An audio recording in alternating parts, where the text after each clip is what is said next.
Welcome, watchers from beyond the plains! Witches, warlocks, and non-binary entities of mass destruction, I welcome thee to this next episode of Daddy's Dungeon Beastmasters of Paternia. I am, of course, your DM, your dungeon master, your daddy of the dungeon, he who delves deeply into the depths of dungeons in the most daddy way possible. To put it simply, I am your GMMC Goon Daddy.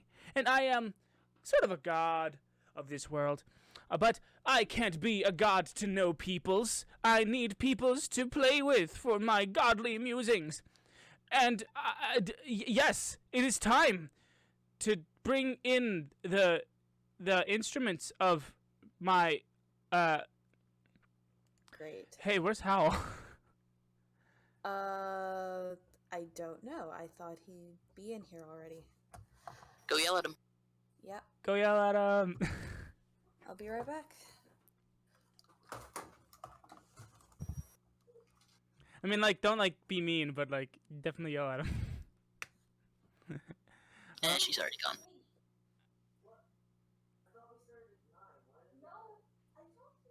It's 8. It's always been 8. 8 p.m. EST. Okay.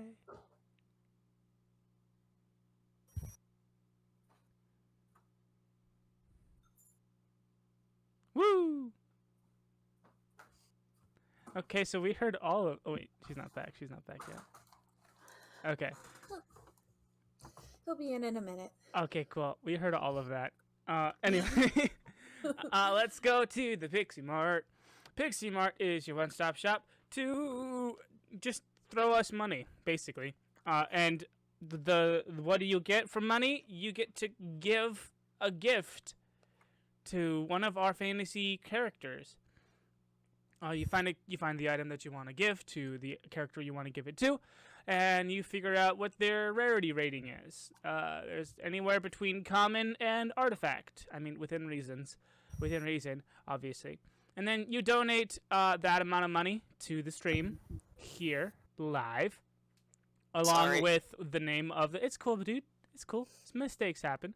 Along with the name of the magical item that you want to send off, and the character you want to give it to. It doesn't have to be a player character. It could be an NPC, and that could be fun narrative opportunities. That's how it be if you want to use the Pixie Mart, baby. Anyway, back to the zone, the zone of adventuring, if you will. Where we're gonna get a character question today. Hooray! A character question. Today's character question comes from recently deceased comic Gilbert Gottfried. Gilbert Gottfried asks, and he's writing. Let me get the paper here.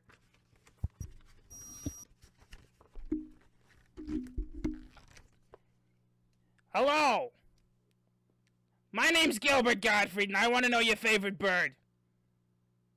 Signed, Gilbert Gottfried. So Gilbert Gottfried wants to know the favorite bird of our adventuring crew. Blue-footed boobies. Blue-footed boobies. You are a literal child, Ken. Do phoenixes count as birds? Yes, they do. They are a bird. Birds. It's definitely a phoenix.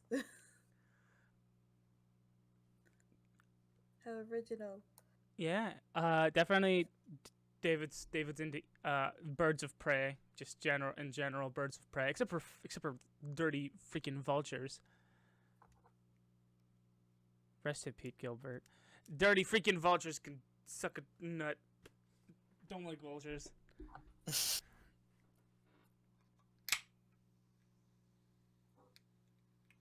That just leaves. Turkey vultures are cool. I don't know about that. I don't know about turkey vultures being cool. It's Howle's turn. So asking Howle what his favorite bird is like asking a candy lover what their favorite candy is. Oh, he no. can't pick. Howle He loves likes birds. Birds? All of the birds? all of the birds. That is all of the cute. Freaking. I mean, obviously, Raylan Stormgale, your like private tutor, was an owl Aarakocra. So I would imagine And owls are also super neat. owls are dope. I like owls. Are we ready? I mean, I know Jyden might be late, or not here at all, and that's fine. He's all the way at Grandma's house, so that's fine. I'm not worried about it narratively, if he doesn't show up at all. But if he can get here, he can get here. That's that's cool anyway. So I think we're ready to get crack-a-lackin' on another adventure, baby. So last time on Beastmasters, the Daddy's Dungeon, Beastmasters of Paternia, our heroes, David, Ken, Skortch, Howle, and Blue, they made it back to their homeland of Paternia. I mean, Ken doesn't originate from Paternia; he originates from the Misty Mountains, but that's neither here nor there. The majority of our heroes are back home in Paternia. Some reunitings happened. David and his parents, and Skortch and Howle with their aunt and father figures, and Blue with his father Wolfman. The fact that Ken is the adopted son of friends of the royal family, was a friend of the royal family, Master Coral. That was a big thing. It was really cool and neat. Jiro made herself known to King Tiberius. There was a fierce territorial battle raging when we last left between Tiberius the Wolfman and Artosh the Lion Drake. Blue went and did some, it's just called therapy. He went and got some therapy from Grandma. And Skortch and Howle got a little bit of a history lesson about their mom and the man that is definitely their dad, Typhus, Tyron, Tide Pod. It's gonna bug me. I have to look it up now. Too far. Tyrus. And when we last left them, they were Skortch and Howle were tracking down mysterious footsteps that were pitter-pattering around the great halls of Castle Paternia. And when they tracked down those pitter-pattery footsteps, they interrupted the bath of Ken, who was playing battleships with royal butler Fred Sanfordson in one of the baths. So there's like 5 baths in the castle. You need 5 baths. And that is where we're going to return to our little adventure with an interrupted bath, a splishy splashy Ken, and peeping Skortch and Howle. Alright. Ken is just gonna look to the butler, who's, I think, standing there with his eyes averted or whatever, and just goes, "Hand me a towel!" Okay, yep. Here you go. Thank you very much. And Ken hops out of the bathtub, and in the air, wraps the towel around his waist. And, hi guys. Skortch is turned away. It's okay, I'm decent. Okay.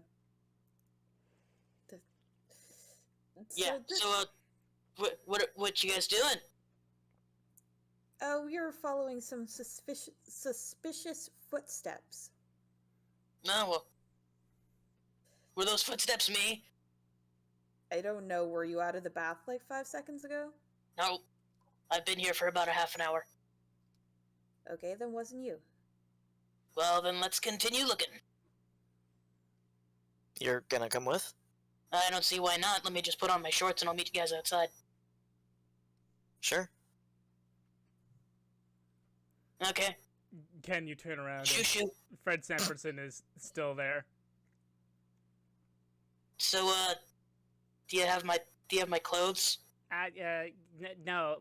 Brady has them. Braden has Where's- them. He went to go where- launder them. That's what you do with dirty clothes. You launder them. They're not dirty. What do you mean dirty? I'm sure we can find you something. But I liked my clothes. You can have them back once they're clean. Fine. Do you have my gauntlets at least? Yes, they're right over there. I polished them. Okay, that's actually quite nice. Yes, turtle wax. Turtle what? And never mind. You have more important things to do, friend of the crown. You know, I can't quite... can I roll an insight on this guy? Just Go ahead and in roll general, it. he seems cagey. Go ahead, roll an insight on Fred Sanfordson, loyal butler of the royal family. He just seems cagey. Okay, roll an insight. No, that's only on... With an 11, you do clock some like a hint of resentment in his voice when he says the crown. Is there a problem? No. I don't know, man, because it kind of seems like you got a problem. I have no problems. I'm just a loyal servant of Paternia. Another Can insult, I I'm make not an loyal. insight? You can, if you want to make rolls, just tell me you're making rolls, baby. Alright. It's Dungeons and Dragons. You go ahead, Yeah, Hal. because I'm already suspicious of him. Mm-hmm. Howle, Howle, you're picking up on the same resentment. If Skortch, it's Skortch. You've been whiffing this rank stench for like since you got back, and you are definitely with this insight check. You definitely, yes, it's always been this. It's this guy, and it's the darkness is the dank, rank, nasty stench. It has something to do with what you now know as the aboleth. Yeah, okay. Is there something the matter, ladies? My lady and dudes of the crown. I'm so sorry. slip of the tongue. You seem a little nervous, man. I'm fine. No, I have lots of things to do. I should probably go and get on that. No, come on. No, I need to go start your shorts and do other things like prepare for the dinner. You mean you didn't already start them? Someone else was starting them, weren't they? Yeah, but Brady is a ditz. We all know how much of a ditz Brady is. It sounds like you just want to get out of here. Well, to be completely honest, you too, Skortch Howle, you came back much more powerful than I remember, and it is quite frankly intimidating. I can imagine. Yeah, so if you'll excuse me, excuse me, yes, thank you. And he starts to skitter away down the hall. Well, that definitely doesn't bode well. Yeah, no, I'm pretty sure he has something to...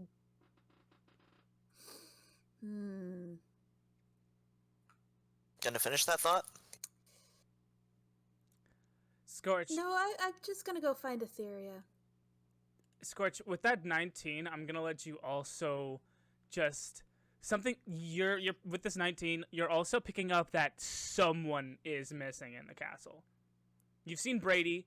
You've seen Fred Sanfordson. You saw Maud, and Martha Ashe was referenced, and we saw Will and Grace. Someone's missing from the staff, and you were able to put together that the Fred Sanfordson is somehow connected to the aboleth in some way. But you also picked up on the slight inkling that someone is missing in the castle. Okay.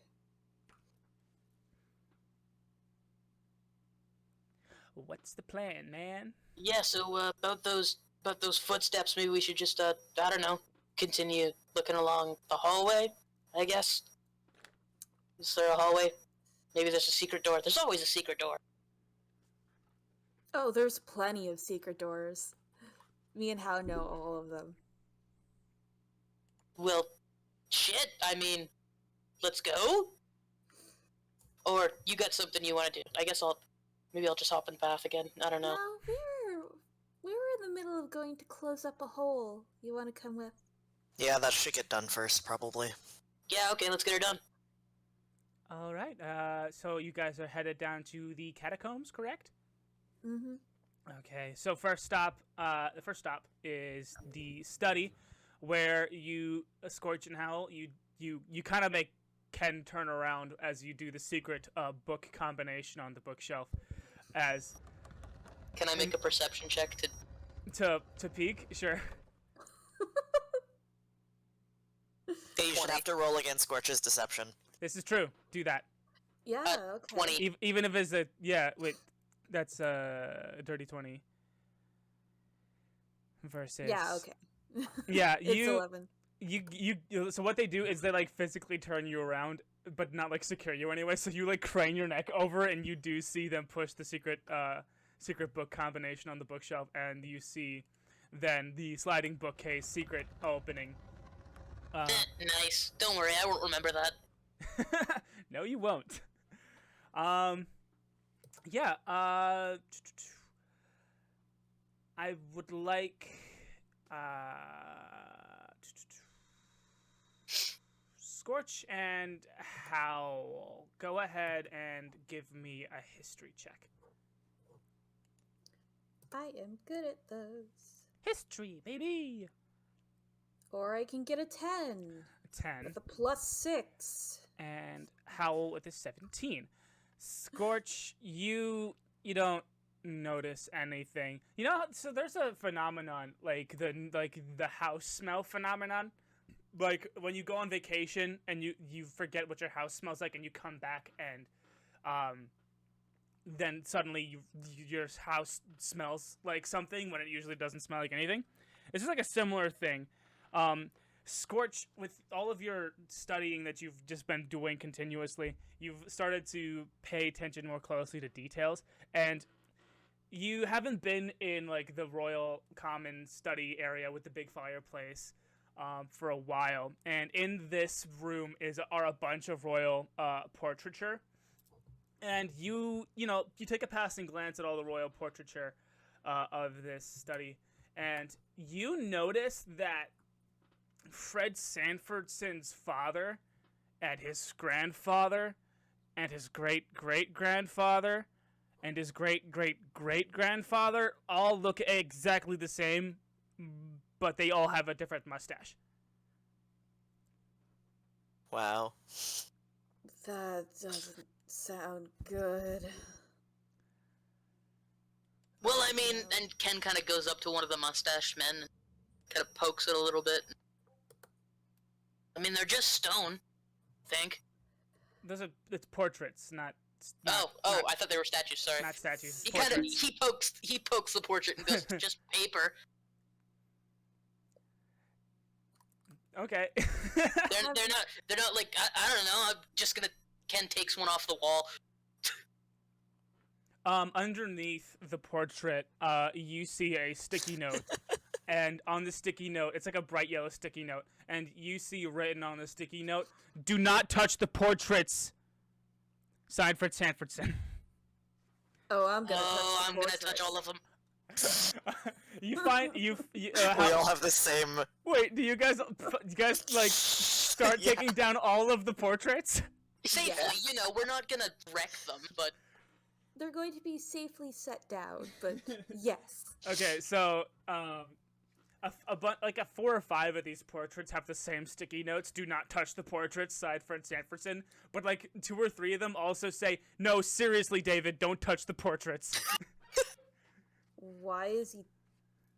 Oh, Well, because David was a little troublemaker as a kid.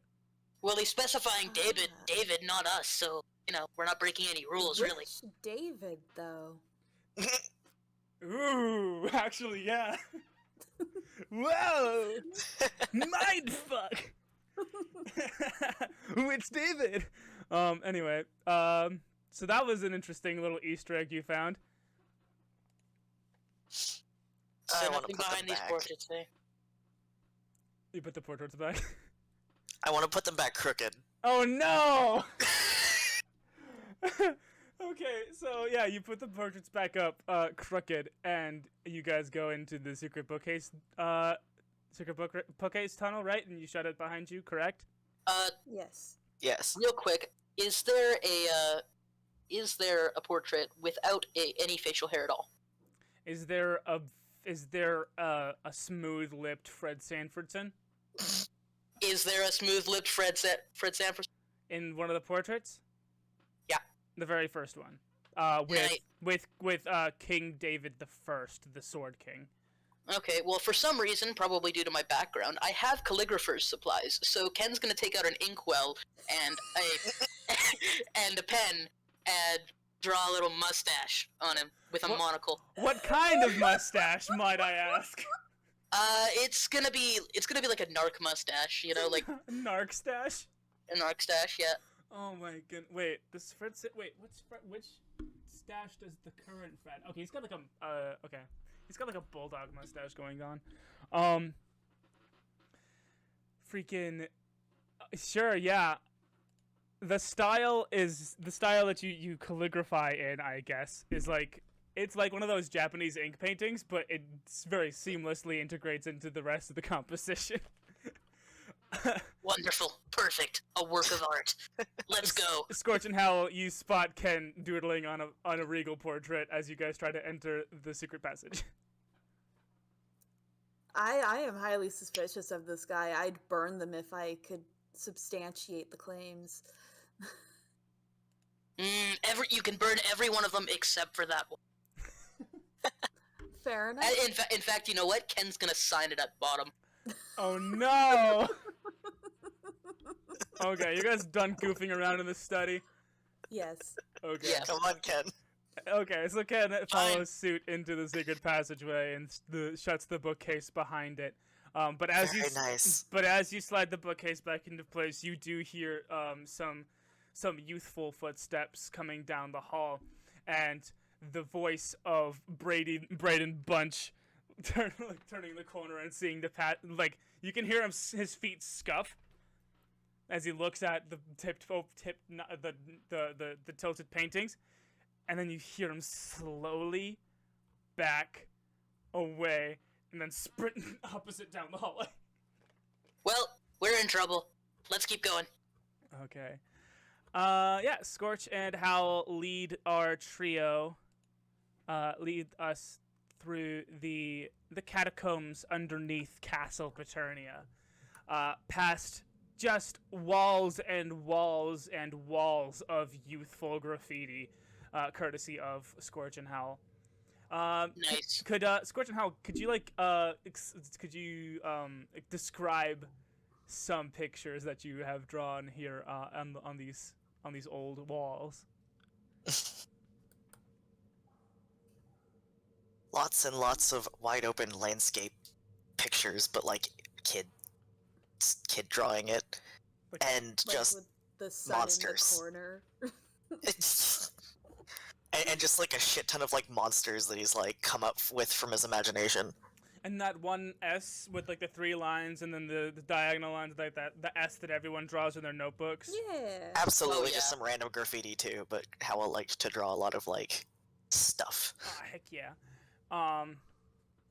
One of the monsters that are drawn there is suspiciously tentacled. Suspiciously tentacled. That's kind of sus, man. Okay, so you guys continue to walk until you find that there is no more floor. You turn a corner down a very familiar passageway. Skortch, I imagine you're like lighting the tunnel with your finger or something. Yes. But you suddenly find that the hole that was, relatively small before you guys left on your quest has eroded to the point where there is no longer any floor for a solid, 20 feet. And then on the other side of this chasm is a door. Well, I mean, I can probably get over there.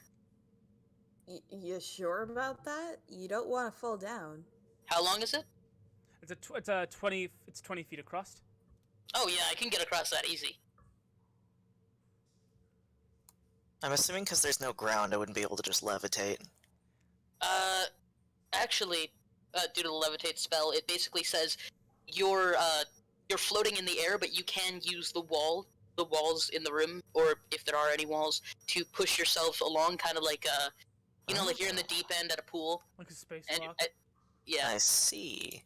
Aha. I like that. So what do you guys do? So if Ken and I can go across, Skortch, do you have any method? I do not. I might be able to carry you. Oh.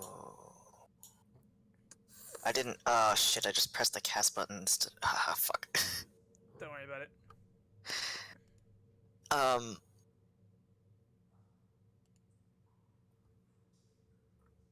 I can only teleport one creature, And then you but can, Thunderstep does that. Can you teleport Skortch and then float across yourself? I can use Thunderstep, which will teleport me and Skortch. Oh, word. Word. Alright, then I'll just fly across. But the other thing being that it does damage to anyone in the area.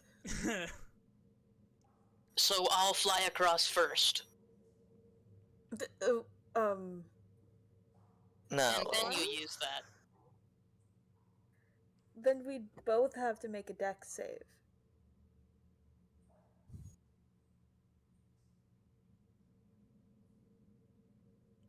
No, Well, let me look. it would be Skorch and Howle Thunderstep over first, and then Ken fly over.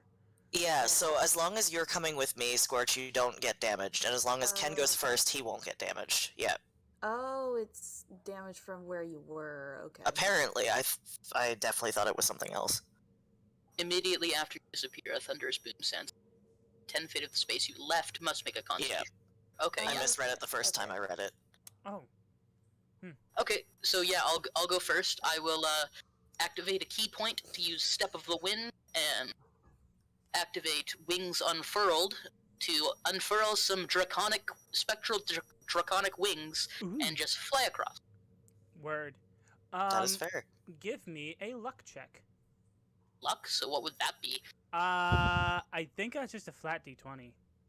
Yeah, and you're aiming for above 10. Yeah. Okay, let's have a go. 16. 16. Nothing happens as you flap like the mighty steel kill stealing first place ruining blue shell that you always were meant to be. Yeah, that's that. There's another caveat to this that I kind of forgot to mention. Oh? Everyone's gonna know we're here. And then I just thunderstep across the gap with Skorch. Yeah. Go ahead and make another. You guys score. Well, Howle, you're the one casting the spell. You make a luck check. Okay. Oh my god. 7. That's a nat one. Oh. No, it's not a nat one. Why does it look like... I'm That's a so 7. sorry, it's a 7. That's a 7. Oh my god. With. My apologies. Hold on. I have a sound effect. Oh, I gotta stop looking on the dice. It's just an ambient storm, not a thunder crack of some. Oh, here it is. Cool. Yeah, you thunderclap across the cavernous pit. And when you get to the other side, you hear something below shift and turn as if they were almost woken up by something. It's something big. Its voice sounds groggy and tired. But then it ceases. Don't like that. Yeah, that didn't sound great. Are we gonna fight that thing? Hopefully not. before you now, on the other side of the cavern, on the other side of the pit that you guys just jumped across, is a door that is magically locked, and there is an inscription on it that says "Knock for the Sons of Patrick." Well, I'm stumped. Can I make a history check? Go ahead and make a history check, baby. That's a nat 20. Ooh, Nice. okay. So the Sons of Patrick are what some people refer to as the Davids. What people refer to the Davids as the Sons of Patrick, and there is the Sword King, the Wand King, the Spear King, the Sun King, and then the David that you know. And so 5 Davids in total. 5 knocks. Yeah. This has been history. Woo! Yee. So, Howle knocks 5 times. And the door opens. And Ken, you see a chest. I don't trust it. Go ahead and make a stupidity saving throw. Stupid. Okay, so I'm just gonna guess that's an intelligence saving throw? Yeah. It could be wisdom, couldn't it? 1. Yeah. Damn it. No, you are drawn in by the allure of this single chest beyond a locked door. What do you do? Well, I guess I'm gonna open it. Stand back! All right, let me just go ahead and list. I have the perfect cantrip for this too. Is this gonna be Nick? I get this is definitely. What are the actions here? What the heck? Yeah, let me just go ahead and make a roll here. That is a 14. Go ahead and give me a strength saving throw. Strength save, okay. That'll be 23. Yeah, so you crack open this chest. Yeah, I mean, obviously it was a mimic. Obviously it was a mimic. And its large tongue comes out and tries to wrap itself around you in an attempt to grapple, but nope, you got it. You succeed. You succeed at not getting grappled. Go ahead, everyone. Roll initiative. I have a sound effect for this. Roll initiative. More like initiative. You're rolling shit today, yeah. It's a dirty 20. It's a 3 and a 16. And then after that will be the mimic and two mystery beings. Ooh. So yes, it is now. It is Howle's turn.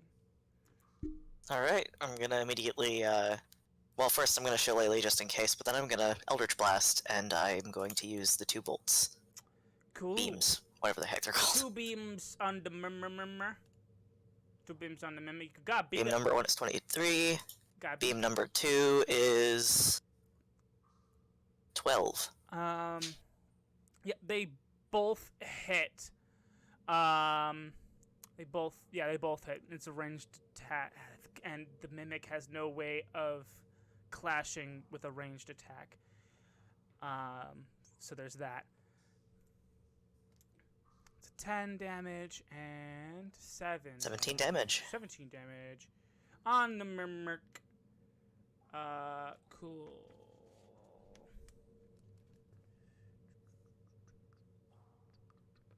Cool. Then it is.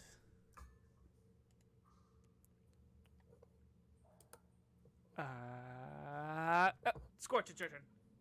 Yes. I'm a follow house lead and Eldritch Blast it twice. Cool. Armor class is 12. The first one's nat 1. That's a miss. And then a nat 20. That's a 7. Oh, that isn't that one. Yeah, I get a Ah. +6 to hit. Okay. So go ahead and roll damage on both of them because the first one's gonna accidentally hit Ken. Okay, Ouch. I'm gonna roll the crit first. Can you roll to beat my armor class, maybe? Yeah, do that. 15 for the crit. Nice. Okay, so roll an Eldritch Blast again to beat his armor class? Yeah. Okay. Cool. I don't think a 12 hits you. Definitely not. The stray Eldritch Blast ricochets off of Ken's hardy turtle shell. Is that your turn? Yes. Okie dokie. Ken, it's your turn. No shit, eh? The mimic rolled really low. Okay, so, my attacks, 1, 2, and 3 hits. First one, gonna be a 22. That's a hit. Alright, That's a hit. damage is going to be 4. Wow. The second one, for my extra attack, is a 20. Dirty 20. Cool. So the damage for that is gonna be 9. Nice. 13 damage so far. The second one is gonna be a 19. And the damage for that will be 7. Nice. So 20 damage total this round. That was action, bonus action. We're in a very small room, yeah? Yes. Okay, I'm gonna... And there are 2 other opponents that we haven't seen. You don't know that. I just let it slip. Okay, I see. As far as Ken knows, that's just the mimic. Okay. Then... Yeah, I suppose that'll be it. That'll be it for me. Alright. It is the mimic's turn. It is going to use a pseudopod weapon attack against you, Ken. Does a... Ooh. That's a 24 to hit. That'll definitely hit. Take 7 points of bludgeoning damage.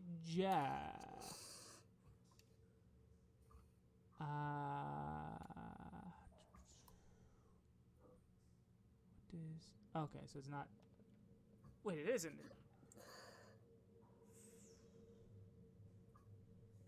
Okay, so yeah, it is still in object form. So you do have to make a huge or smaller creature adhere to mimic. You have to make a DC escape of 13 to avoid being stuck to the mimic's adhesivity. Okay, so what would that be? Is that Dex or Strength? It says escape DC of 13. Grapple check. The grapple is Strength. Cool. Yes. So that's an 11. It's an 11. Yep, the mimic is it's the mimic's pseudo sticky appendage is stuck to you. You are stuck to it. And Ew, why is it sticky? because it's a mimic. And that's its turn. Falling from the ceiling on either side of you, Skortch and Howle, are 2 gross, floppy, squid-looking things. And Ew. yeah, it is going. They're both going. They're gonna each one of them fall on either one of you. Oof. And the first one rolls. Wow, my dice are on fire today. 18 plus 5 to hit Skortch. And Oh yeah, that definitely hits. a 19 plus 5 to hit Howle. Ouch. You each take 6 bludgeoning damage.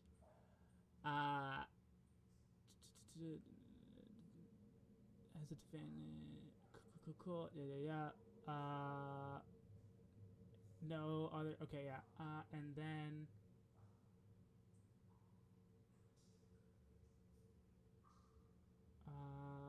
Speed becomes 0.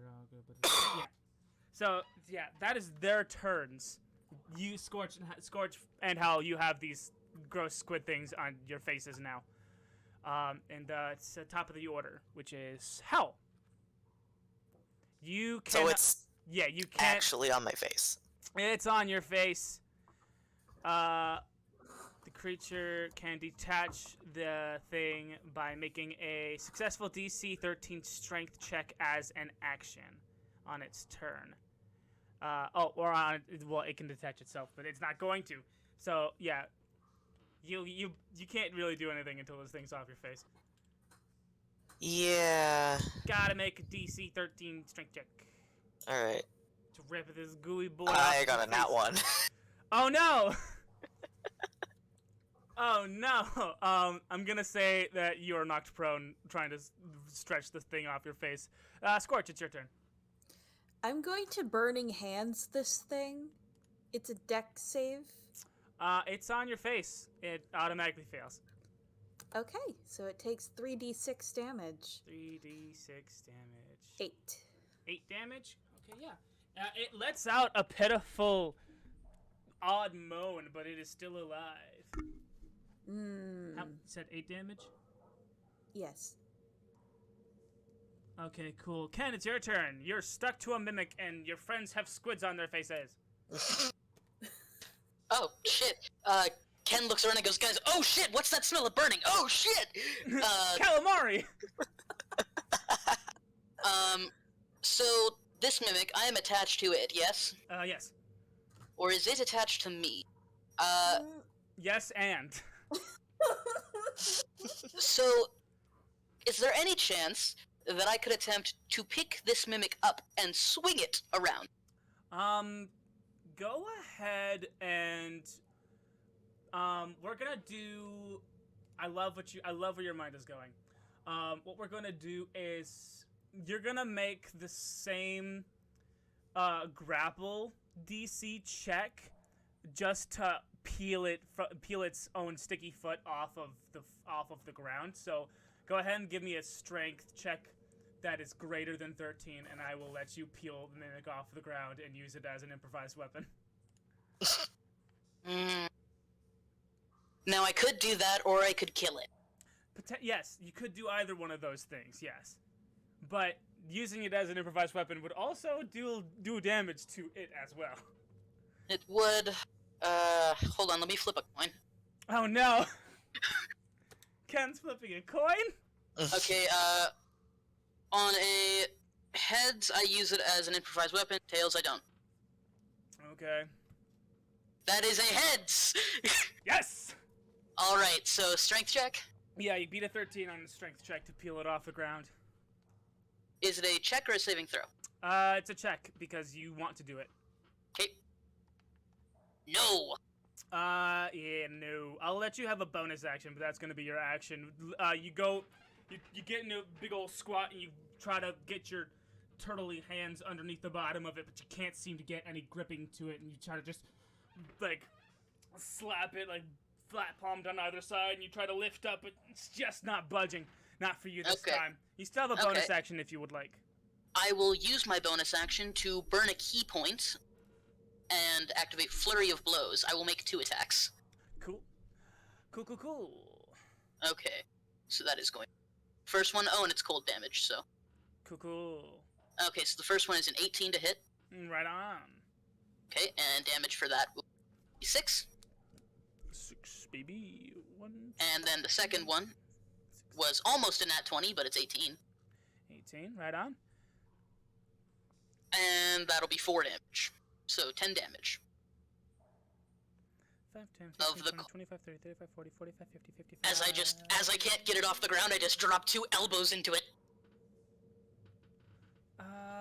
Yeah, it is. Sticky motherfucker! As you drill your elbows into the top of the mimic, you see it like it definitely, you definitely have dealt significant damage to it because it has it kind of deflates like a sad souffle, but it is still writhing in pain, so not dead.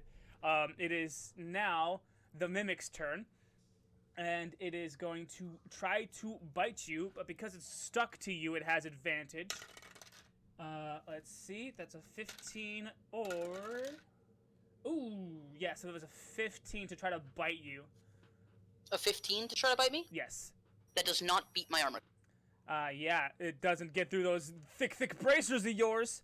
Damn right. Its toothy maw just like clinging, like just chomping at it, just like hitting the big boy bracers on your arms.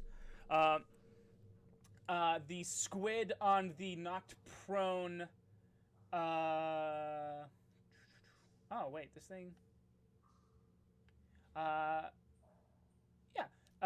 Skortch and Howle, both of you are going to take another 6 bludgeoning damage because these things are still on your face, and that's their turn. Top of the order. Howle, you're prone, but you have a squid on your face, so I think that's your most concerning issue. Yeah, I'm gonna make another check. You do that. Oh, that was a nat 20. A nat 20. Nice. With a nat 20, you summon up all of your strength, both magical and physical, and the squid gets ripped off, leaving 2 little squid hickeys on your cheeks, in a big burst of wind as this it's called a dark mantle. It flies up into the ceiling, smacks itself on the ceiling as well, and is gonna take 3 points of bludgeoning damage. You still have a bonus action. So I now have Tentapox, and I don't think. Yeah, I can't do anything with bonus action. All right. Then it would be Skortch's turn. You have half-cooked calamari on your face. What do you do? I want to use produce flame. To fully cook the calamari? Yes. Okay. So I'm still trying to hit it. Does a 9 hit it because it's on my face, or yes. do I miss? Yeah, it hits. It's on your. It hits because it's on your face. Okay, so 2d8 damage. Another 8 damage to it. Cool. 1, 2, 3, 4, 5, 6, 7, 8. Yep. It's really sweating. It's really stinking. It's really cooking. Still wriggling. Still kicking though. Still alive. Still not dead. Ken, it's your turn.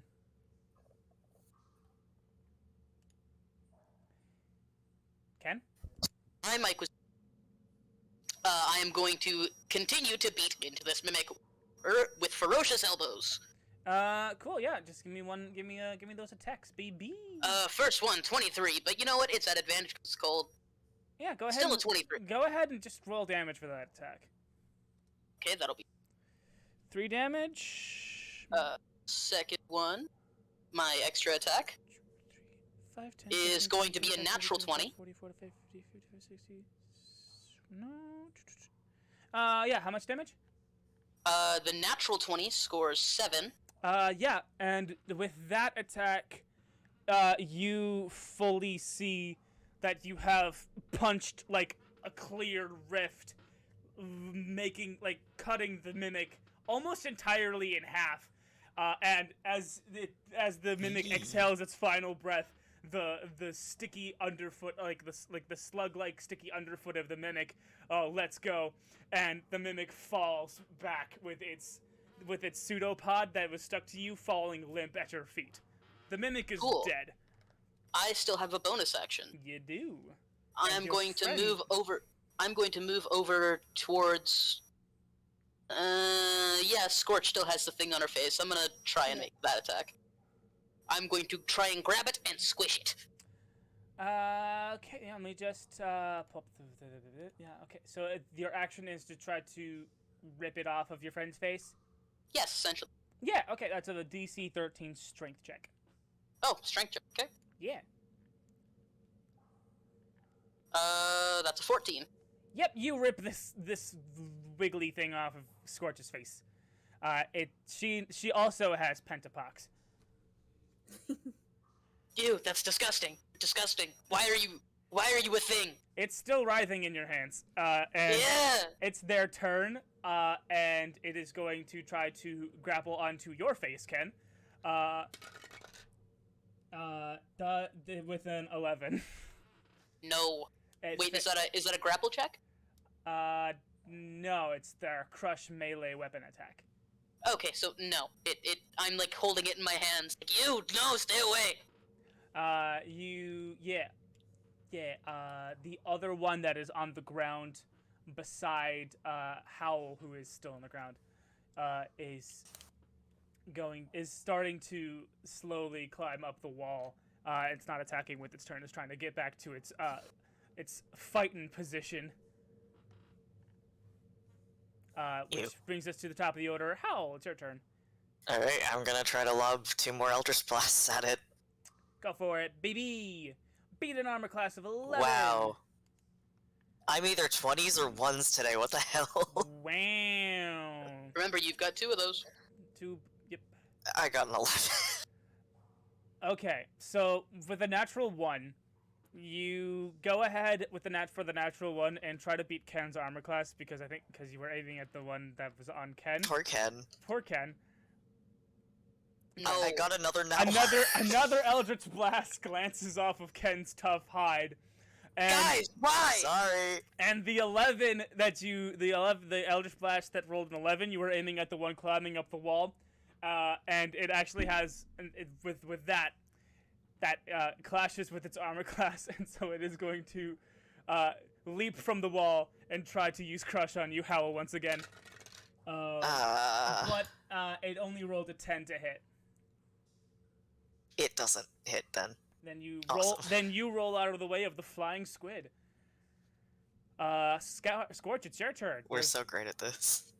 There's a squid in Ken's hands, and there's a squid where your brother used to be, and your brother is rolling around the floor. What do you do? I'm going to hit the one near Howle then. Doki doki. Eldritch Blast. Eldritch Blaze. So okay, that hits. First one hits. As long as you aren't a 1. And that also hits. Awesome. Go ahead and roll damage. 4 damage on the first one. And 6 damage, 10 altogether. 3, 4, 5, 6. Cool. Let me just double check health here for these guys. Right on. Definitely the Skortch calamari looks worse for wear. The one in Ken's hands looks worse for wear. But these things are more or less helpless if they don't get the drop on you. Ken, it's your turn. I will. The one that's in my hand, I will throw it on the ground and stomp on it. Go for it. So, that's gonna be 18 to hit. That's a hit, baby. Roll damage. Is 5. Is 5. Hold on, let me do the numbers. 2, 3, 4, 5. It's dead. Cool. All of the color out of its pseudo sacs of ink drained to a pale white. And there's still one left? Yeah, there's one still left. Just got lit up by Skortch. Okay, I'm going to run up to it and, like, I don't know, Messi or something like. Isn't that the soccer player's name? I don't know. I'm gonna try and boot it. I don't know soccer. Neither do I. I'm pretty sure Messi is soccer. Okay. Well, yeah, I'm going to run up to it and boot it. Do the boot, oh yeah. That's a natural 20. Oh yeah, do the critical damage, yeah. That is 9 critical. Let me do the maths. 1, 2, 3, 4, 5, 6, 7, 8, 9. It also drains to a pale white. These squids, As I kick it and it hits the wall. These squids are dead. Da da da da da da da. You guys are free to look around the room now. Okay, I want to investigate the squishy goop that was the mimic. I don't want to investigate anything. This bucket of frogs has traumatized me. I just kind of want to do like a general sweep of the room at Okay, first. go ahead and roll those. Go ahead and roll those investigations, baby. Would that be perception or investigation? Be investigation. You're investigating the room for clues. All right. Getting your 17 for the Scooby goop. Dooby Doo on, baby. That's a 21. Right on. Okay, so you guys both clock the very, very old stone of the room. It's like they're really large bricks of very old stone. Lots of deep cave dwelling fungus. It's a very not dry area in the catacombs of the castle, obviously. The mimic was placed on top of a large circle. Looks almost like it's a very similar design to the magic lock that you saw on the door that you used to come into here. Then you push the mimic off of the inscription on the floor, and you read, "Choose the sons of Patrick." And scattered around the room, both of you, Skortch and Howle, you see like slate. You know that game that children where you put the shapes into the holes? They're these stone slate shapes scattered all around the room, and they're in the center of this circular lock. Almost looks like a trap door on the floor of this room. There is a slot, like a coin slot.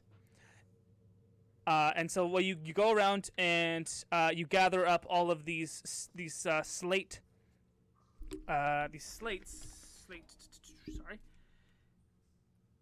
pieces, and you see one that's shaped like the sun.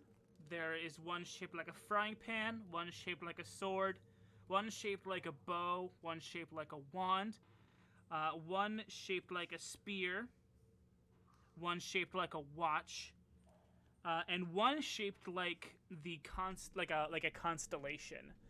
What do you guys? What shapes? What do you do with these stone shapes? I want to make a history check for the titles of the Davids. Yeah, let me pull up. Yeah, go ahead and make a history check. Ugh, 12. 12. With a 12, you can only remember the names of their wives. Okay. I would also That's like to not make a history helpful. check. You do that. That's a 15. With a 15, you remember the sword, the wand, the spear,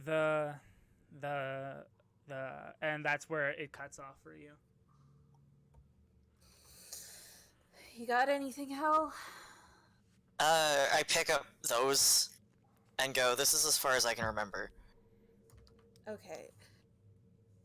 What were the other shapes? So the shapes were the sun, like the sun in the sky, a frying pan, a sword, a bow, a watch, a spear, a wand, and one shaped like a constellation. Okay.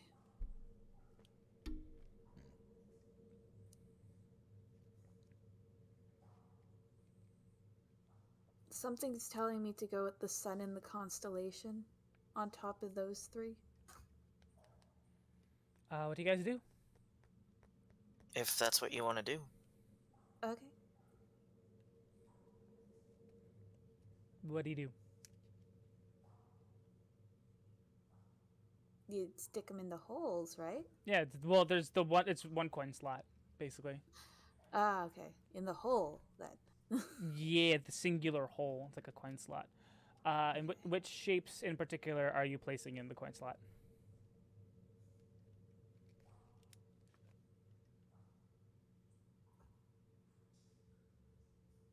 I'm actually torn.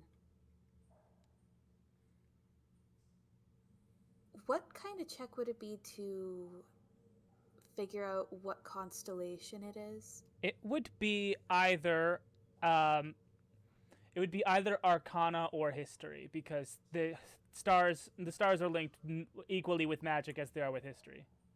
Okay, I want to make an Arcana on it then. Okay. 14. With a 14, you remember its name. The name of this constellation is the Wanderer. You don't remember the story behind it, though.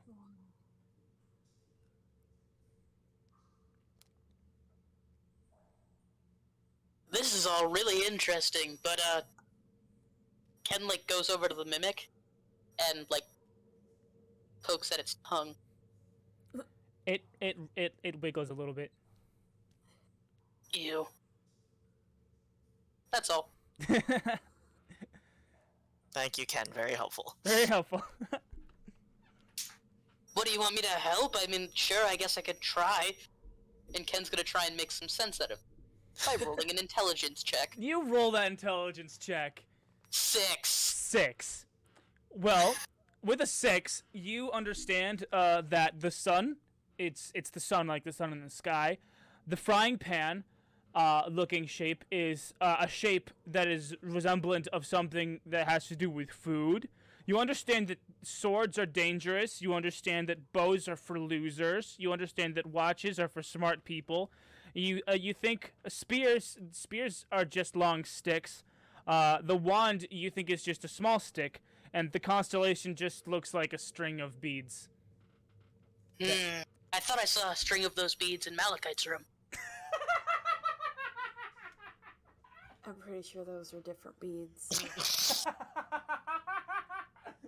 Yeah, I can't make any sense of this. I'm gonna go back to poking.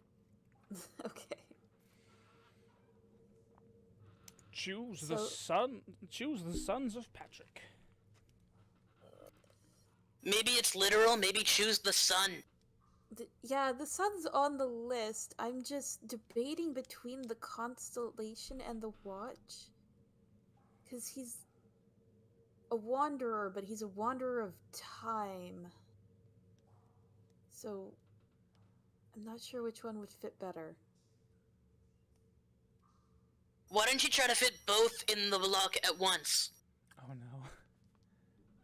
no. I don't think that's a good idea. Can I roll like an Arcana check on the door or anything? Yes. Cool. Ken is the type of person to stick. That is a dirty 20. Okay, it's a magic lock that will open when the right shapes are put into the hole. But if there is not a hole, if there's not a shape that it likes, it will release some kind of poisonous gas.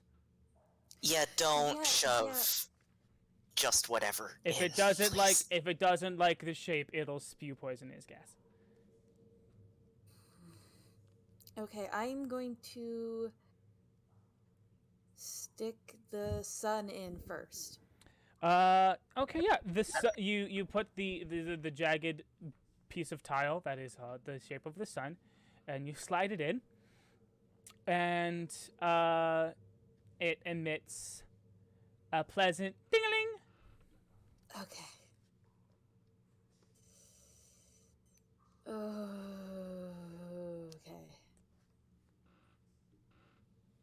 Howle, you had 3 of them already? As the player, forgot what the heck, but the 3 shapes that were mentioned. Okay, Sorry. the sword, the wand, the spear, the dot. That's what you remembered. Okay, so I produced the sword, wand, and spear. Ding-a-ling, ding-a-ling, ding-a-ling.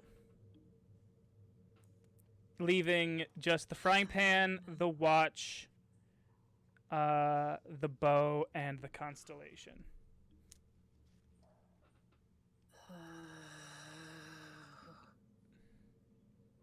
I don't know. Do we want to be, like, just literal with the time thing? Sure, do it. What's I the don't worst trust that can happen? We'll die of poisonous gas. I haven't died yet. If we're undecided, we're going to need to choose one. I know, but I'm think- asking. Yeah. I What? think given his connection to time, it might be a good idea.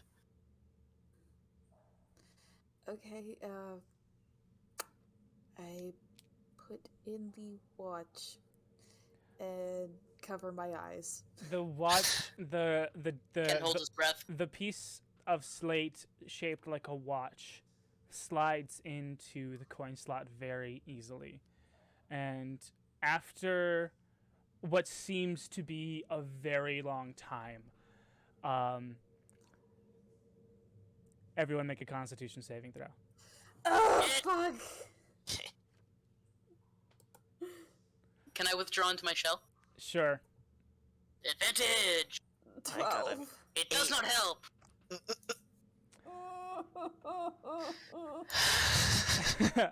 Everyone take. Everybody, wait. Am I list? Have I lost one? No, I haven't. Everybody take. Everyone take one point of poison damage. Okay. I quickly go to slide in the constellation. You slide in the constellation, the Wanderer, and ding-a-ling, and the two halves of the puzzle lock open up into a large manhole opening into the next room beneath you. I should have just went with the constellation. That's what my instincts told me. Why the fuck didn't I go with the constellation? This is fucked. Yeah, so you peer down into the next room, and you see that the hole that you jumped over has a similar hole in this next room. It's larger. It's not sectioned off by a door, but beneath the hole that you just opened up, there is another lock just beneath it. And to the side of the room where the hole is, there is another hole that is equally cavernous and thusly unusable. And to the other side of the hole, you see some shifting, creepy things, and you hear like a muttering. Like a muttering, like someone who's like, it's almost like the muttering of one of those prisoners that's been trapped for a very long time in a place, like they're just like muttering to themselves, like. That's what you hear in this dark lower chamber. I want to Eldritch Blast the shimmery fuckery. Okay, go ahead and make that roll. 24. You hit a jabbering mouther. A what the fucking shit? A gibbering mouther, baby. How much damage? I have not rolled damage yet. Ugh, 5. 1, 2, 3, 4, 5. Yeah, and it takes that damage, and it goes, it cranes its quote unquote head upward towards you, towards the hole and the new source of light in its life, and it goes, and it wiggles its way over to beneath the hole, and a second gibbering mouther follows suit. What do you guys do? I'm going to use my second charge on it. Word. And I'll follow suit in attacking. Yeah, I guess roll for initiative then. I mean, well, no, screw it. Same initiative. Oh. Okay. Yeah, so Skortch, you then would have already done that then. So it would be Howle's turn and then Ken's turn, and then back to normal initiative at the top of the next round. So Skortch, you said you were going to hit it with the other beam, right? Yeah, I got a 7. Cool. That missed. miss. And so, Howle, you said you were also going to attack. Yes, and I'll do both Roll. less.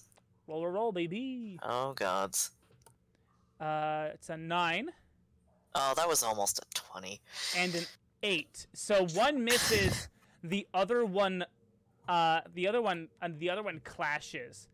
And the clash is that it is going to this gibbering mouther is going to, like, it takes your spell in its mouth, kind of chews it a little bit, kind of mixes it with some of its saliva,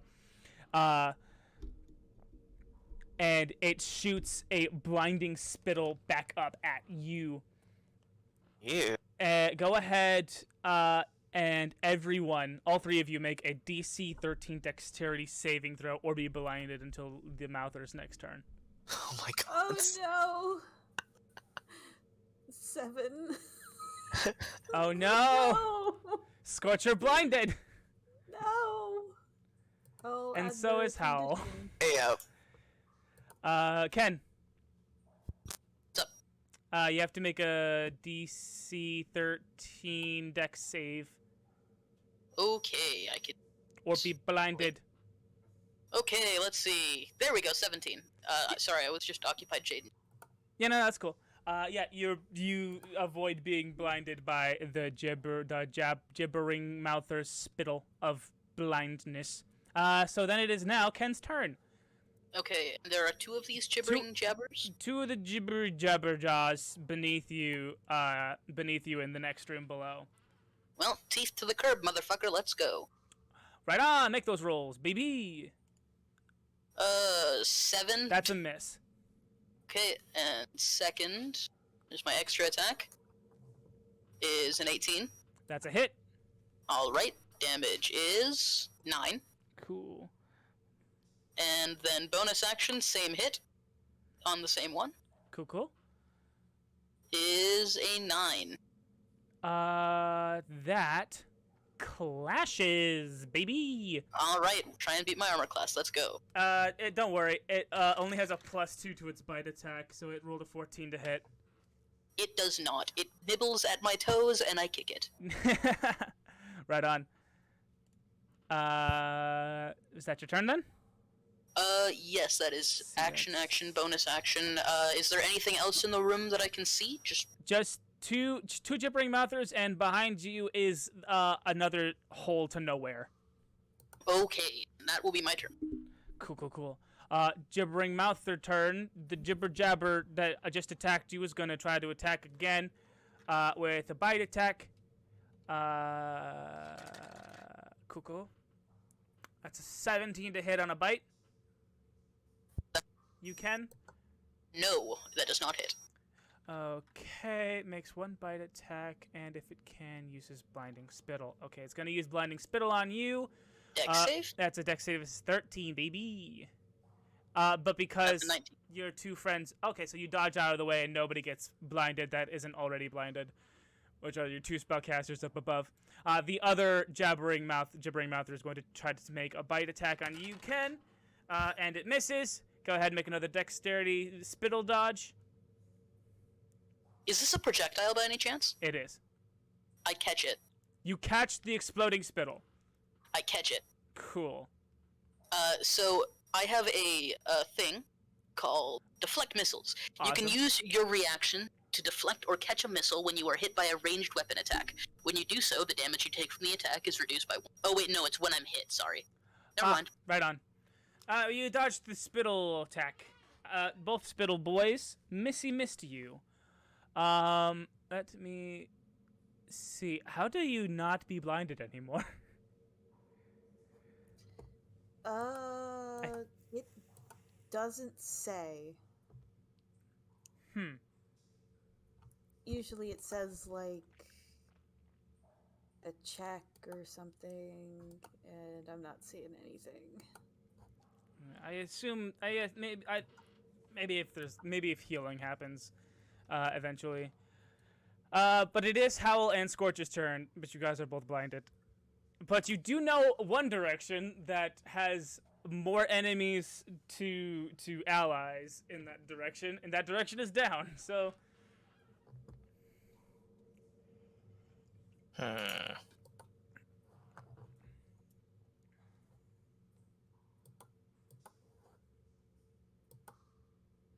Yeah, wild eldritch blasting it is, I guess. Okay, yeah, go ahead and make that shot with disadvantage because you're blinded. It's not it's not automatically rolling it, even though I put blind on. Okay. Yeah, with the 12, you still hit it though. All right. That's one attack, and then the other one. 4 damage. 1, 2, 3, 4. Cool. 18 then. 18. Wow. Damn. 1, 2, 3, 4, 5, 6, 7, 8, 9, 10, 11, 12, 13, 14, Do that 15, 16, damage. 17, 18, 5, 10, 15, 20, 25, 30, 35. Okay, cool. Skortch, it's your turn. Okay, I'm going to try to hit it. Yeah, go make those attacks with disadvantage. Yep. That is a nat 1 for the first one. Okay, go ahead and try to beat Ken's armor class then. Okay, that's a 9. Another Eldritch Blast glances off of Guys, Ken's you shell. really gotta stop this! They're blind! Blind!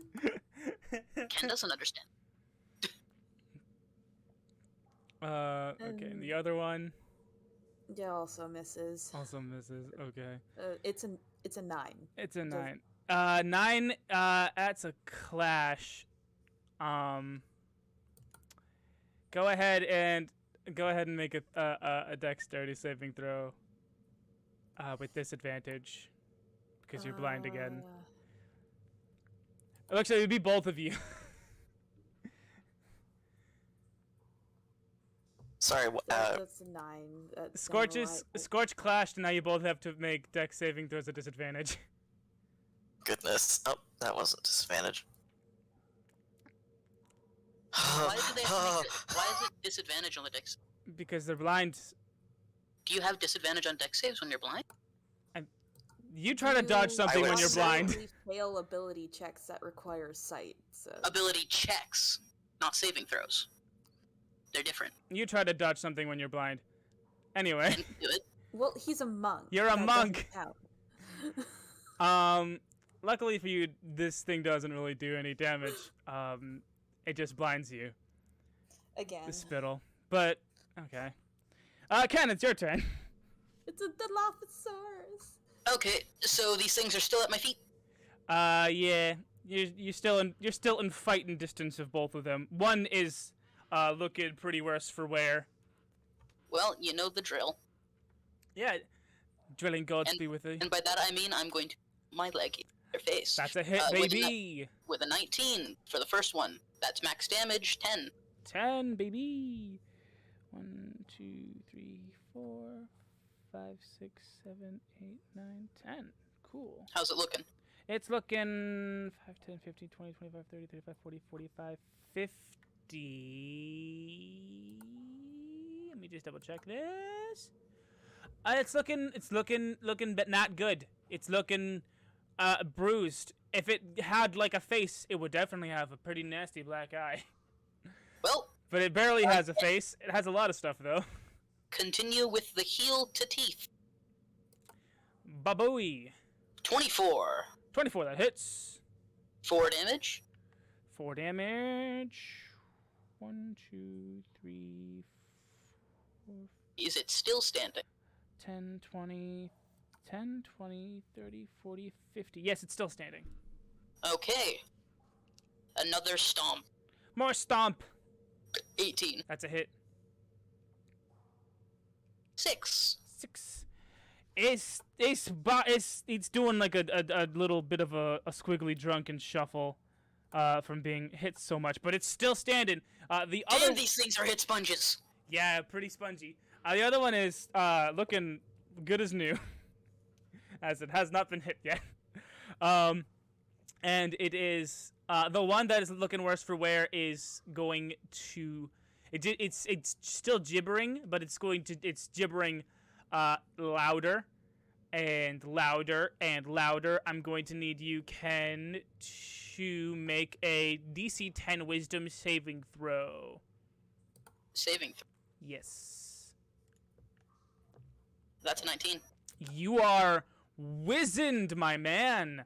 Let's see. Yeah, nothing happens to you then. God, these things are annoying. Yeah, you've shaken off their jibber jabber nonsense. The second guy is gonna try to spittle at you again. Go ahead, make a DC 13 dexterity saving throw.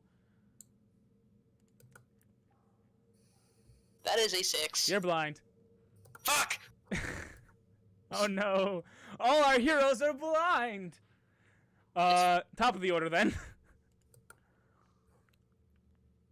I'm just gonna keep trying to Eldritch Blast things. Mm-hmm. Go ahead, make those attack rolls at disadvantage. I keep forgetting to... Okay. So that's 16, still hits. Well, that damage. And the second one. Why isn't it letting me roll? Oh no. There we go. Oh. Disadvantage with the 10. That was less ideal. Both of them still hit. Oh. Okay. Yep.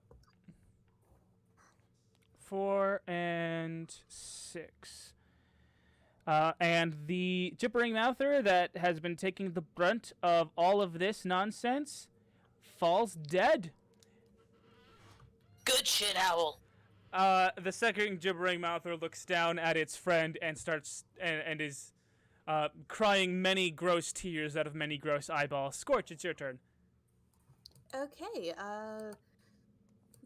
I'm going to aim for the other one then. Sure. 14 on the first hit. That's a hit. The armor class is 9 on these things. 8 damage. Cool.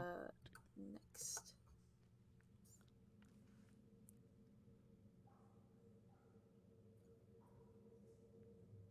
Another clash. Yeah, I guess, but you can't get any more blind, so.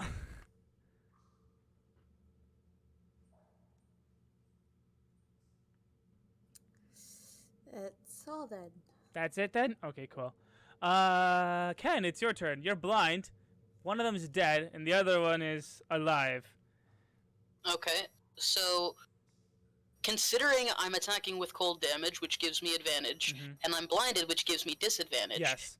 those would cancel out, so Yes, I they make do. straight rolls. Straight rolls. Straight fists in the dark. Alright, let's go. That sounds like a movie. The first one is an 11. That's a hit. Alright. That's max damage 10.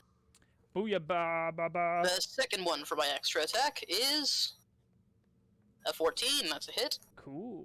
1, And another 10. That's 20 damage. 4, 5, And my bonus action hit 6, 7, 8, 9, 10. is a 11, 20. 12, Total. 13, Dirty 20. 14. After the 14 was then a 4. That is 24 damage total. Cool. 2, 3, 4, 5, 10, 15, 20, 25, 30, 35. Cool. It's still alive, and it is going to cry out with the loud gibber jabbering. Everyone make wisdom saving throws. Oh, yay. Beat a DC of 10 of wisdom saves, baby. Ken, wizened, doesn't get 11. affected. You guys all save against the DC 10 wisdom saving throw. They're this guy's annoyed that you killed his only friend and is gibbering with much ferocity and intensity. And it goes to make a bite attack against you, Ken. And rolls a 17. Would not hit. Continues to nip at my toes, and I continue to shove it away. Hecathias broski. It is now Howle's turn. Alright. I'm still gonna try to shoot the other one based on, like, where I can hear it making noise. Just echolocation, yeah. Stop doing that. That's an 11 or That's a definitely 9. not gonna hit. That clashes. But you can't get none of you can get any more blind, and that attack doesn't do any damage, so there's that. There we go, and I still failed. It's a miss. Oh, dip. Oh, okay. That's all. Skortch, Sorry. it's your turn. Yeah, so I looked up its sheet and it says until the end of the Mouther's next turn. Oh, right.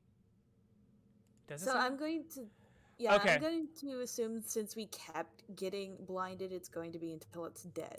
Yeah, just for simplicity's sake, yeah. Thank you. Yeah. Thanks for that. I'm bad. I'm a bad DM.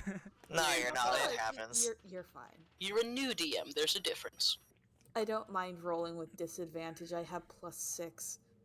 That's a 14. That's a hit. Well, I mean, that is Okay, what's causing me to not hit, so careful. 5 damage on the first one. 1, 2, 3, 4, 5. And That's a hit. that is a dirty 20. It would have been a crit if it wasn't disadvantage. Oh no.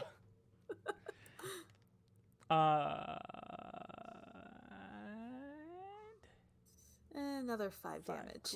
Cool.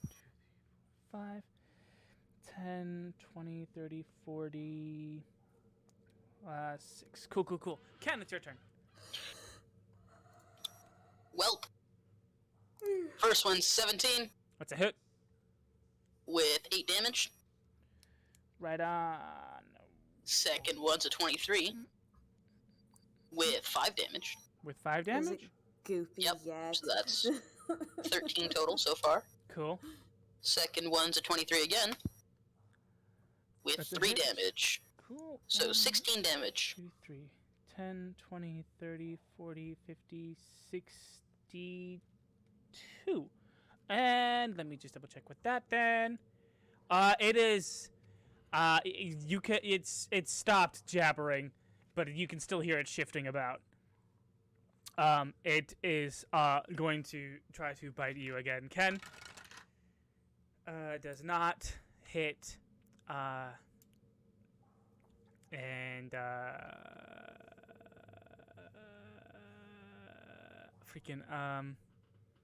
yeah, that's the end of its turn. It's got nothing else. It's really beat up and really down on its luck. Howle, fucking hit it! I will do my best. You just need a success. You just need a success. Oh, gods, I keep forgetting to roll the disadvantage. It's cool, dude. Yep. It's just annoying. And down goes the gibbering mouther. Okay. Well, he could roll 1 damage. He doesn't have +3 to his Eldritch Blast. Down goes the gibbering mouther. The color, the not that you can see it, but the color of both of the gibbering mouthers bleed out into a deep pale, a ghostly pale, as their carcasses are left down on the ground beneath you. And after a couple of minutes, Skortch, Howle, Ken, your vision returns to you, and you look around the chamber where Ken is in currently, and it is nearly identical to the one that you were in, except it's a bit bigger, and there is a hole, as I described before. You guys are still in the top, but I imagine with a little help from Ken, you guys make your way to the lower chamber. Okay, yeah. And on the floor, in the same spot as it was in the upper room, there is another manhole puzzle lock with an inscription. And it says, love for love, magic for magic, love for magic, magic for love. And there are similar stone slate pieces around the room. A spear, a sword, a wand, a bell, a letter, and a ring. You said earlier that I could remember the wives. Yeah, you are all about that wife history, baby. Okay, what do I know about the wives? Well, you know their names. Therma, Hermione, Belle, freaking, I don't know my own damn history that I wrote and gave to you guys.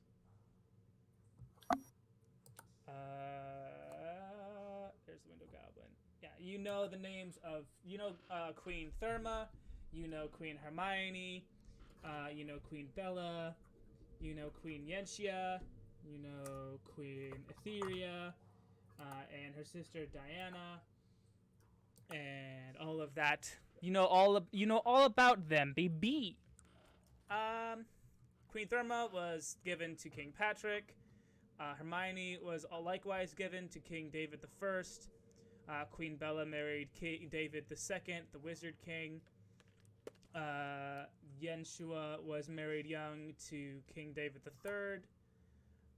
And Queen Etheria is your aunt.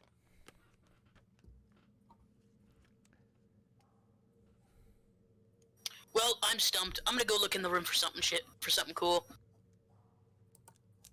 Yeah, okay, Ken, you find a hole to nowhere. You find a strange fungus growing on the wall, and you find 2 dead gibbering mouthers.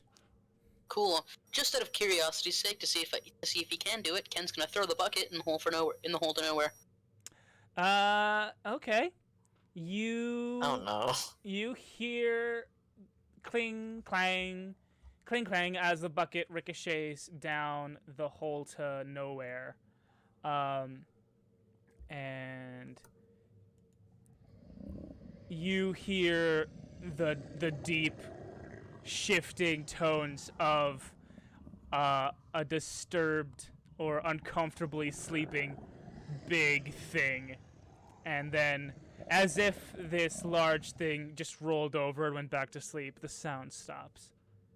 And I look back in my hand and I assume the bucket's there again. Make an investigation check. No. Okay. As far as you know, the bucket's down the hole. Okay, we're leaving it at that. And Ken walks away. Yeah, Skortch, if you want to go ahead and make another history check, I can give you some more information about the queens, unless you're doing your own research based off of the shit that I gave you privately. Well, you don't actually have them in the version that I have, so I don't know. Yeah, I'm just gonna make another history check. Okay. To know what they're associated with. 17. Okay, yeah, with a 17, you know that,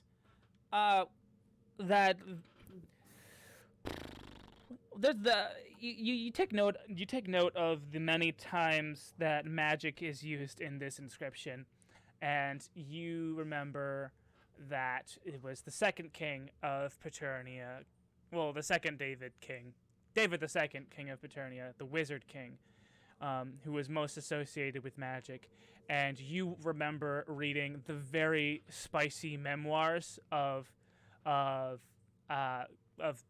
Queen Bella, and she recounts her like famously fiery passion with her husband that usually took place during elaborate and electrifyingly dazzling wizarding spellcasting duels. Okay, so is the answer just the wand then? I want to put the wand in at least. Okay, so you take the slate piece that looks like a wand and you slide it into the coin slot, and you hear a cheerful ding-a-ling, but it does not open. Okay. That's one down at least. Howle, you got anything? I want to make another history check and just sort of be thinking about it. Mm-hmm. Nope. With a 13, you remember what you remember what you remembered before, the sword, the wand, the spear, and you remember that the sword, the wand, the spear, the thing, that like little mnemonic device is a way to remember what the kings were famous for. And so you remember the Sword King, David the First, known for fleshing out the Paternian territories through conquest. David the Second, the Wizard King, represented by the wand, known for becoming friends with the Oracle Fluorite, awakening his magical powers, causing the celebration of the Oracle Day, founding the Paternian Mage Academy, having a fiery passion with his queen, Bella, Queen Bella, and you remember the Spear King is associated with the spear because he's known for making the great spire that pierces the sky in order to end the drought that plagued Paternia many years ago.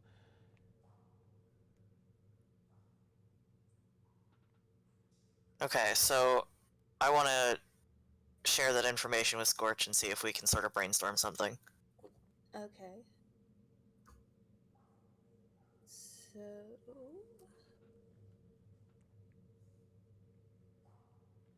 The remaining pieces are a sword, a spear, a bell, a letter, and a ring.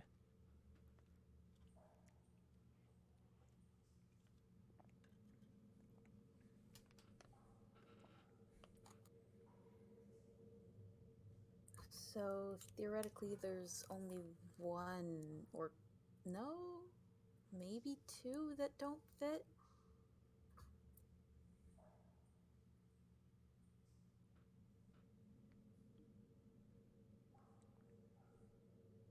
Mm. We should at least try the sword and the spear, I guess. Process of elimination. I suppose. Okay, so I stick those in the hole.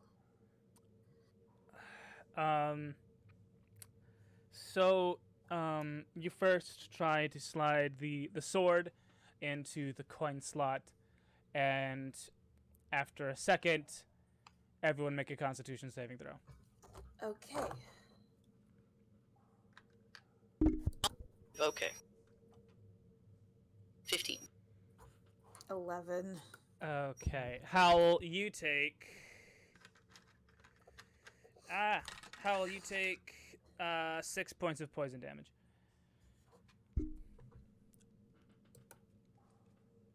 And the door does not open. Okay.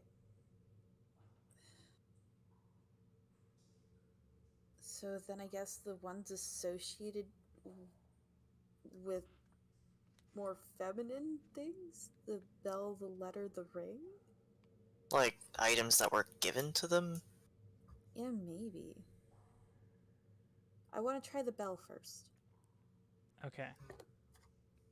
Just say out loud what you're doing. Yes. Yeah, I put the bell in the slot. Okay. So you slide the bell into the coin slot of the lock, and you hear a pleasant ding-a-ling, and the door in the manhole lock opens wide to another chamber beneath. Okay, that was easier than I thought. Man, I'm so lucky to have you guys here. I would never get through this shit. And beneath in the next chamber over, it's very similar to the last chamber that you were in. There's another pit to nowhere, and on the other side of the room there is that. Where is it? Where did I not? Okay, hold on. Let me just retrieve this stat block. There is another thing, a one thing. It's kind of standing very still, but you know it's there. You catch the glint of its eye, but it's there, standing there, menacingly. Yes, but what is standing there? Menacingly. Arcana or nature? You can try. I'll roll a nature check. I'll try Arcana then. That's a 17. 17. 9. With a 9, Howle, you recognize. No. Oh, with the 17, Howle, you recognize this creature as another dweller of deep, dank, dark places. You recognize it from various tomes of adventurers in their journeys. You recognize a roper, a singular roper standing slender and still, awaiting prey to enter its domain. Okay. We're gonna attack it, I assume? Same initiative if you would like. Wait, sorry, what are we doing? Oh, Ken, You're the one that notices it's a thing. yeah, Howle, you have to verbalize all the things that you're thinking. Yeah, can it hear us? You Assume it does. presumably, considering it's been in a motionless box in the middle of the ground for a very long time. Okay, I'm not even gonna bother with sending then, I just say what it is, it's a roper. Okay. And what do you do? And attack. And attack! alright, let's fucking get it! That was not a good first try. What about a 16? Your spells sling at it, and you definitely hit it, but it doesn't seem bothered. Ah. You ain't bothered. It's not bothered. Alright, then I'm gonna do a shillelagh and end my turn. You charge an shillelagh and ending your turn? Yeah. Right on. Skortch, it's your turn. Okay, I want to toss some Eldritch Blasts at it too. Cool. 25. That's a hit, baby. And the second one doesn't hit. Okay. It's an armor class of 20. Oh, fuck. 6 damage. 6 damage? Cool. 1, 2, 3, 4, Oh. 5, 6. It's a roper, baby. Okay, so I identify this as dangerous, and I use my hex as my bonus action. Cool. And that means... Curse it for 1 minute.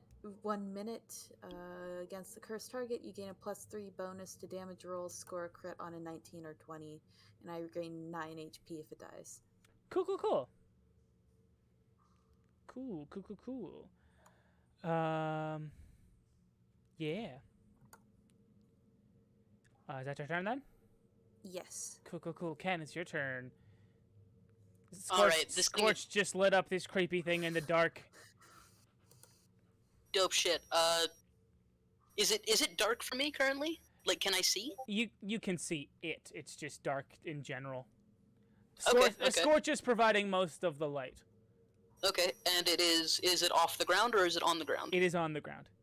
Okay, well, you know the drill. I run up to it and fucking Superman punch it. Booyah, baby! Roll the bones. Alright, that's 20. That's a hit. That'll be 7 damage. Cool. 1, 2, And you know what? 3. Let's burn a key point and pump a stunning strike into that. Make a con save. Doki Doki Literature Club. All right. Let's see. Con save. That's an 8 + 3. Which would not beat it. Alright, it is stunned until my next turn? Yes. Or its next turn? It is stunned until my next turn. Until the end of my next turn. Cool. Yeah. Okay. So then all attacks against it are made with advantage. Sick. Nice. And it cannot make attacks or reactions. Right on. And automatically fails dex saving throws and strength. So if you got a big spell that you want to throw at it, this is it. Yep. Cool. Is that your turn then? No, this next one is a 10 to hit. That's a miss. Miss, okay. And bonus action is a 19. That's a miss. That's a miss, okay, nice. It's got an armor class of 20. Nice. Alright, Pulling well, out all yep, the stops, baby. that'll be all for me. Cool. It is stunned, courtesy of Ken. Top of the order. Howle, it's your turn. All right, so I'm gonna try So to. you guys are employing a similar strategy to the previous level, where the spellcasters are up top and Ken is down bottom, facing it head on. Yeah. We're safer up here. This is true. Yeah. Howle, it is Like- your turn. At first, I readied a shillelagh because I thought that magic wouldn't hurt it. But I think we're probably going to be good. I'll make the advantage rolls. Nice. That's a hit. And... nice. That's a 2 hits, baby. Roll 'em bones. 4 and 10. 14 damage. Cool. 4. Nice. Skortch, it's your turn. Okay, I yell at Ken to get out of the way while I use lightning bolt at it. You would have to ready an action until Ken gets out of the way in order to do that. Because just No, yelling, I'm just yelling at him to get out of the way and then doing the spell does nothing. I know. Ken make a dex save. Oh yeah, okay, Ken, make the dex save. 14. You meet. Yes. Okay, 24 damage on it. Okay. And that's half. Is that half? Oh yeah, half as much on a successful. Okay. So that's 12. Doesn't have any resistances. Okay. Oh, sorry, it's 27. I use my bonus action to use Maddening Hex. It takes 3 psychic damage. So how much damage total? Oh, no, sorry. So my Hexblade's Curse gives me a +3 bonus to the damage roll, so it's 27 damage from that. And then another 3 psychic damage from my bonus action. It's 27. But I'm not cursed, so I don't take the extra damage. No, you don't. So how much damage total to the roper? That is 30 damage total to the roper. Damn! Nice. 4, 5. I love 1, 2, 3, maddening 4, hex. 5, This 1, is 2, 3, great. 4, 5. 1, 2, 3, 4, 5. 1, 2, 3, 4, 5. 1, 2, 3, 4, 5. 37? You said? 30. 30 total. It was 30 27 and then total. plus an extra 3. Gotcha. Okay, so 5, 10, 15, 20, 25, 30, 35, 40, 45, 50, 55. Cool. We're almost halfway there. Nice. Ken, it's your turn after dodging lightning. Yeah, I'm cool like that. Alright, so, you know the drill? Yes. Drill Bop. gods be with us. 14 That's doesn't a hit. miss. Missed. 23 would. That's a hit, baby. So let's pump another stunning strike into that, make a con save. Make a con save. A bit there, bun. Make a con save. That's a 16.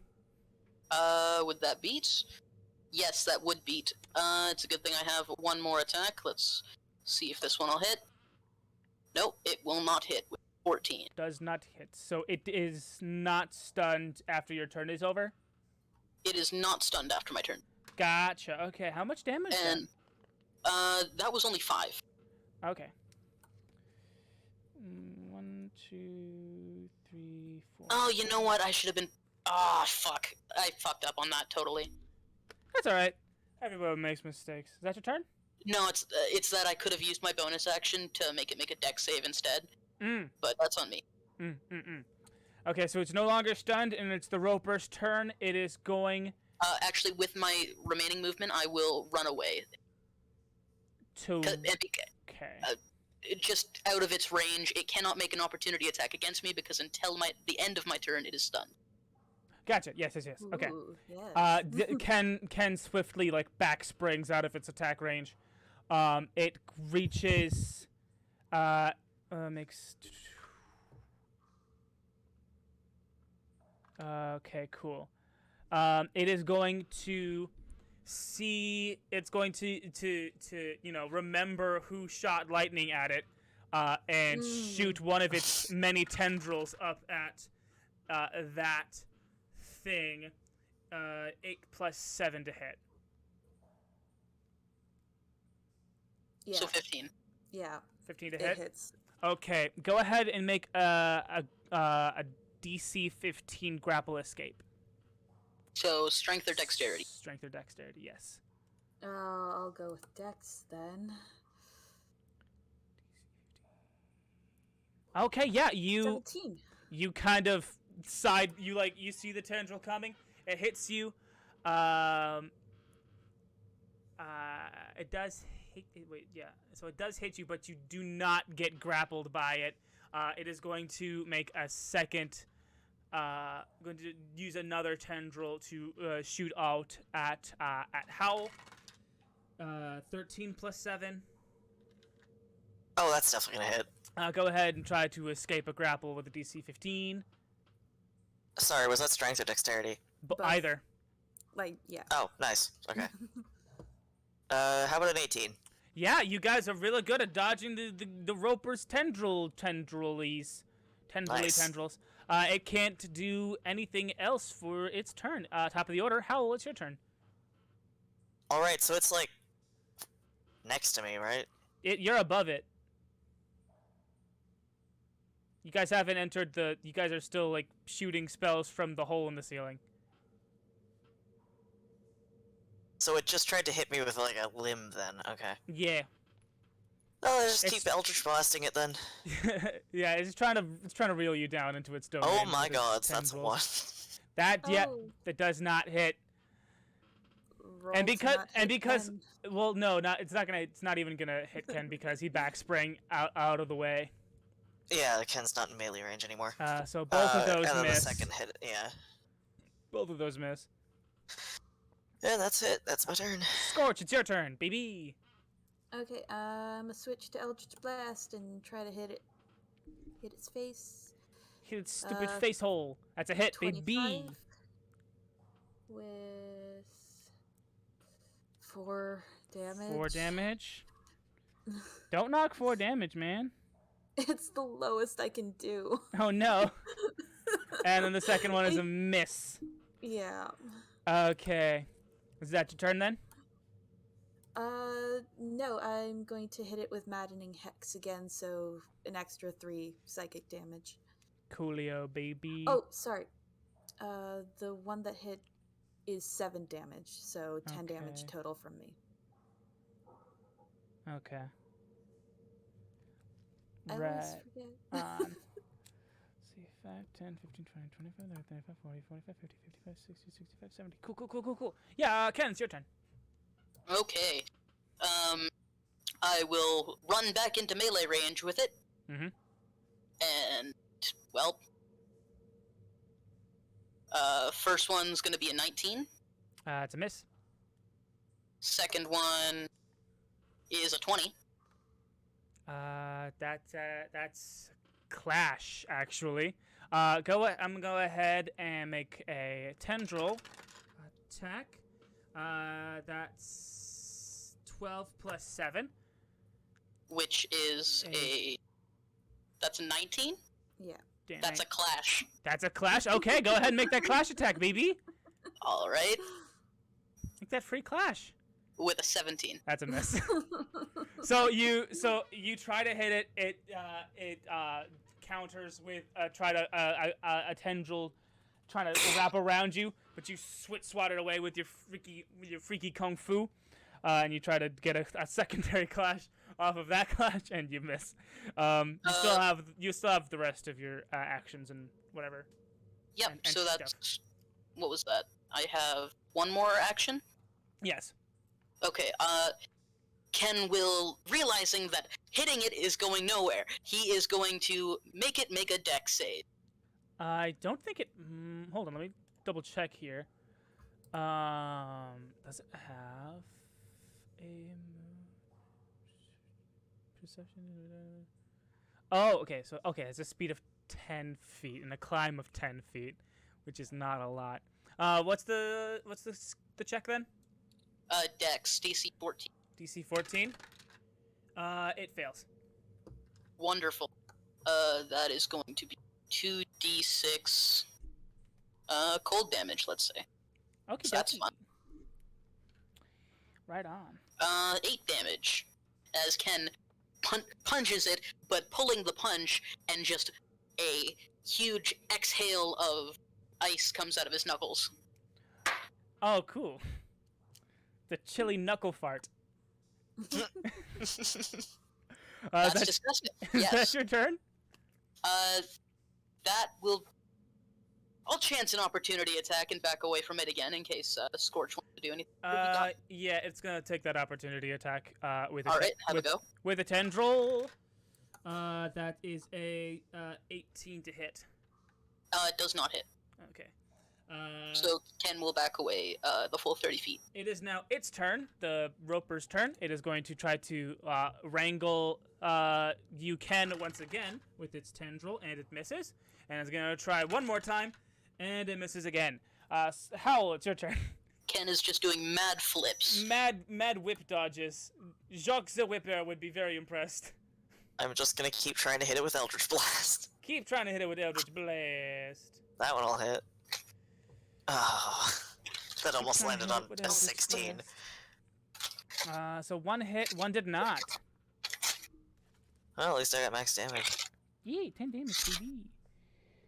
1, 2, 3, 4, 5. 1, 2, 3, 4, 5. Let's see. 5, 10, 15, 20, 25, 30, 35, 40, 45, 50, 55, 60, 65, 70, 75, 80, 85, 89. Let me just double check health here. 89. Okay, cool. It is looking not good. It's not standing as proudly as a stalagmite might stand. It is slouching and looking sad. Skortch, it's your turn. I'm going to Eldritch Blast its face. I am not going to Eldritch Blast its face with the first one. Or the second one. Or the second one. Oh no! So it just takes 3 psychic damage. Just 3 psychic damage. What is it, my mother? Anyway. Cool. Ken, it's your turn. It is not looking hot. Make a dex save. Make a dex save. It fails. Pog. Poggers, my dude. Another frosty ice knuckle fart. Yep. All right. Same damage. 8 damages. He, instead of this time from his fists, he backflips and it comes out of his heels. Ah, heel fart. Right on. And then from the backflip, he rushes in 30 feet into melee range. Okay. All right. That is not an opportunity attack because attacks of opportunity only qualify when you leave them. You also have to be alive to make opportunity attacks. Oh, okay. Yeah, the Roper slumps over dead. Skortch, you feel Jewel hunger. Ken's gonna keep hitting it. Ken, I feel her hunger. You feel her hunger.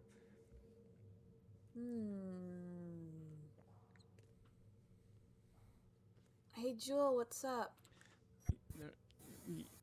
There's so many souls that I could eat here. Like, these things keep on dying, and you haven't, enslaved or let me eat any of them.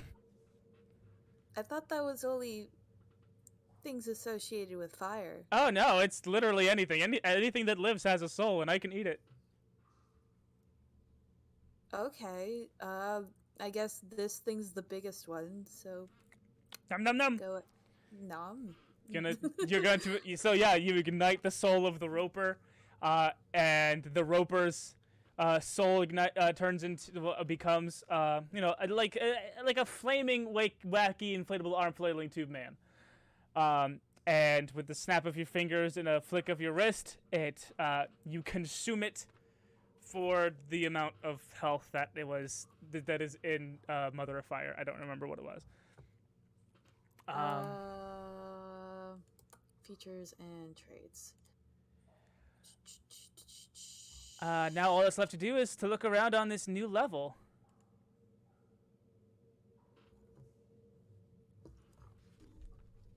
Wanna do that investigation check? just do another sweep of the room. Yeah, do that. Another nat 20. Okay. So Howle, you and Skortch lower yourselves with the help of Ken into this new level.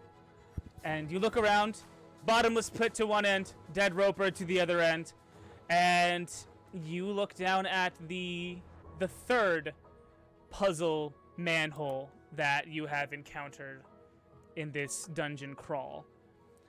But it's shattered and broken almost from beneath.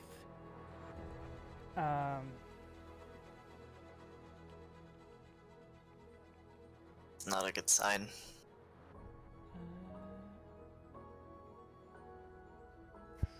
Definitely not. From what you can put together from what the puzzle might have been, it might have been a puzzle where you had to recreate the night sky from a distant past event. And the camera pans up from the trio in the dungeon, and we see Blu Moon riding back from Grandma's house to Castle Paternia. And we pan over to see the sun inching closer to the horizon at the coast of Paternia. And atop a rooftop stands two figures, swords drawn. One is the handsome rogue Dandy Jack, and the other is Prince David V. And they clash, and they clash, and they fight. Who knows what they're fighting about? Who knows why Dandy Jack keeps following them places? These are all things that we might find out next time on Daddy's Dungeon, Beastmasters of Paternia. I, of course, have been your Dungeon Master, Goon Daddy. Playing our fiery vixen, Skortch, has been the Window Goblin. Hello. Playing breezy, beautiful boy Howle is Grem the Glitch Gremlin. Hello. Absent, but still here in our hearts, was Blu Moon, played by Jyden. And of course, our Kung Fu Turtle Master, Ken with a K, is played by SmokeyDBlaze. Sorry, who? Thank you guys so much for joining us tonight. We will see you next week. And of course, as always, who's your daddy? It's Coral. He's a cool guy.